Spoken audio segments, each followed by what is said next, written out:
નવસારી નજીક આવેલા સિસોદરા ગામના ગાંધી ફળિયા સ્થિત અંબા માતાના મંદિરનો ચોથો પાટોત્સવ ખૂબ જ ધામધૂમથી અને ભવ્ય રીતે ઉજવાયો હતો।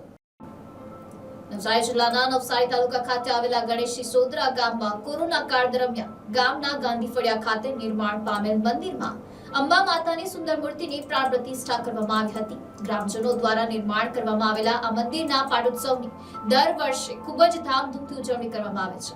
ત્યારે આ વર્ષે પણ અંબાજી મંદિરના ચોથા પાટોત્સવની ખૂબ જ ધામધૂમથી ઉજવણી કરાઈ હતી। આ પ્રસંગે હવન પૂજન તેમજ ભજન કીર્તનનું પણ આયોજન કરાયું હતું અને કેક કાપી અને માતાજીની ચોથી સાલગીરા ઉજવવામાં આવી હતી।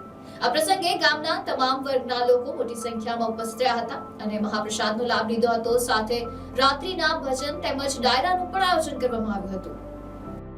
ગણેશ સિસોદરા ગાંધી ફળિયાએ મુકામે આવેલા શ્રી આદ્યશક્તિ અંબા માતાના મંદિરની આજ રોજ તારીખ 26/11/2024ના રોજ માતાજીની ચોથી સાલગીરાનું આયોજન ભવ્ય કરવામાં આવ્યું છે।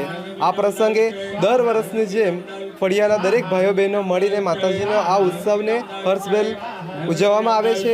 તેમજ અમારા પૌરાણિક વડવાઓના સમયથી આ એક નાનો અમસ્તું મંદિરનું ડેરું હતું અને એનો પરચો પણ એમણે જોયો હતો કે જે અમારી માતાજીની મૂર્તિ હતી એ એમને એક જ્યોતના સ્વરૂપે દેખાઈ હતી અને વર્ષોથી બધાને એક અપેક્ષા હતી કે આ માતાનું એક ભવ્ય મંદિર બનાવીએ અને ત્યારબાદ આ મંદિરનું નિર્માણ કરવામાં આવ્યું છે અને માતાજીની સ્થાપના કરવામાં આવી છે। ત્યારબાદ સ્થાપના કર્યા બાદ ઘણા વ્યક્તિઓને માતાજી આપણે કહીએ છીએ ને કે જ્યાં શ્રદ્ધા હોય ત્યાં પુરાવાની જરૂર હોતી નથી। એ જ પ્રમાણે માતાજીએ દરેકના કામ કર્યા છે।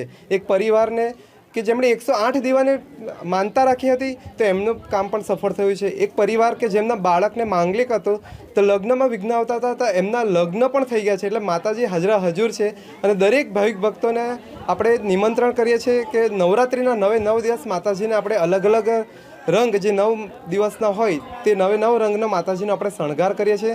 તેમજ આજુબાજુના દરેક વિસ્તારના લોકો આપણા ગાંધી ફળિયા ગણેશ સિસોદરા મુકામે આવેલા એકમાત્ર અંબાજી માતાના મંદિરે દર્શનનો લાહો લેવા માટે દરેક આવે છે। Bureau report NTC news Navsari.